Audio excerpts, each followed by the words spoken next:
Hi students, நாம் இன்றைக்கி இந்த வீடியோவில் 6ஆம் வகுப்பு தமிழ் பயிற்சித்தாள் 13 தான் பார்க்க போகிறோம். ஃபஸ்ட் கொஸ்டின், அடைப்புக்குறிக்குள் உள்ள சொற்களை கொண்டு ஆஸ்திரியரின் உரையை நிறைவு செய்க.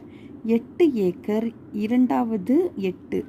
ஆஸ்திரியர் ஆம், ஆசிய கண்டத்திலேயே இரண்டாவது பெரிய நூலகம் இதுதான். ஓகேவா, இது இரண்டாவது. தரைத்தளத்தோடு எத்தனை அடுக்குகள் கொண்டிருக்கும்? 8 அடுக்குகளை கொண்டது. இதன் பரப்பளவு மட்டும் 8 ஏக்கர். சரி வாருங்கள் உள்ளே சென்று பார்க்கலாம். செகண்ட் கொஸ்டின், படத்தில் உள்ளவரை பற்றி சிறு குறிப்பு வரைக. இந்த படத்தில் இருப்பவர் ரா அரங்கநாதன், நூலக விதிகளை உருவாக்கியவர். இவர் இந்திய நூலகவியலின் தந்தை என்று அழைக்கப்படுகிறார். அடுத்த தேர்ட் ஒன், அண்ணா நூற்றாண்டு நூலகத்தில் உள்ள நவீன வசதிகள் இரண்டினை எழுதுக. கல்வி, தொலைக்காட்சி, கணினி அறிவியல். அடுத்த ஃபோர்த் ஒன், கீழ்காணும் சொல்லை தொடரில் அமைத்து எழுதுக. நடமாடும் நூலகம். தமிழக அரசு நடமாடும் நூலகம் என்னும் திட்டத்தை தொடங்கி உள்ளது. அடுத்தது அஞ்சாவது, நூலகத்தில் படித்து உயர்நிலை அடைந்தவர்களுள் இருவரின் பெயரை எழுதுக. அறிஞர் அண்ணா, ஜவஹர்லால் நேரு. அடுத்த 6, பொருத்தமான நிறுத்தற் குறியீட்டு எழுதுக.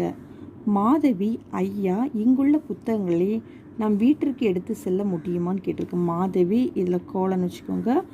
ஐயா இங்கே ஒரு கமா போட்டுக்கோங்க. இங்குள்ள புத்தகங்களை நம் வீட்டிற்கு எடுத்து செல்ல முடியுமா? Question mark.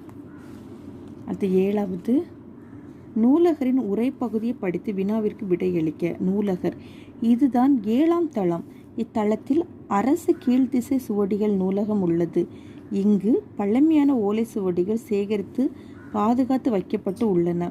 இதே தளத்தில் வரலாறு, புவியியல், சுற்றுலா நூல்களும் உள்ளன. இங்கு அனைத்து வகை போட்டித் தேர்வுகளுக்கும் தேவையான நூல்கள் உள்ளன. மின் நூலகமும் உள்ளது. அனைத்து துறை சார்ந்த தரமான மின் நூல்களும் மின் இதழ்களும் உள்ளன. வினா, 7ஆம் தளத்தில் உள்ள நூல்களை பட்டியலிடுக. 7ஆம் தளத்தில் என்ன இதழ்கள்லாம் இருக்குது? வரலாறு, புவியியல், சுற்றுலா. வரலாறு, புவியியல், சுற்றுலா. அடுத்த 8வது, கீழ்காணும் செய்தியை படித்து வினாக்களுக்கு விடை தருக. நம்மளுக்கு இதில் ஒரு அட்டவணை கொடுத்துருக்காங்க. அண்ணா நூற்றாண்டு நூலகத்தின் 8 தளங்கள். தரைத்தளத்தில் சொந்த நூல் படிப்பகம், பிரெய்லி நூல்கள். முதல் தளத்தில் குழந்தைகள் பிரிவு, பருவ இதழ்கள். 2ஆம் தளத்தில் தமிழ் நூல்கள். 3ஆம் தளத்தில் கணினி அறிவியல், தத்துவம், அரசியல் நூல்கள். 4ஆம் தளத்தில் பொறியியல், சட்டம், வணிகவியல், கல்வி.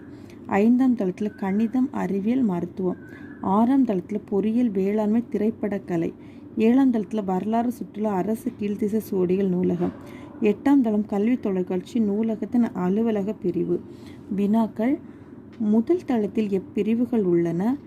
குழந்தைகள் பிரிவு, பருவ இதழ்கள். ஓகே, முதல் தளத்தில் என்னெல்லாம் இருக்குது? குழந்தைகள் பிரிவு, பருவ இதழ்கள். அடுத்து 7ஆம் தளத்தில் உள்ள நூலகத்தின் பெயர் என்ன? அரசு கீழ்த்திசை சுவடிகள் நூலகம். 3வது, சொந்த நூல்களின் படிப்பகமும் பிரெய்லி நூல்களும் உள்ள தளம் எது? தரைத்தளம். ஓகேவா, அவ்வளோதான். 13வது ஒர்க் ஷீட். நம்ம அடுத்த வீடியோவில் பார்க்கலாம். தேங்க்யூ.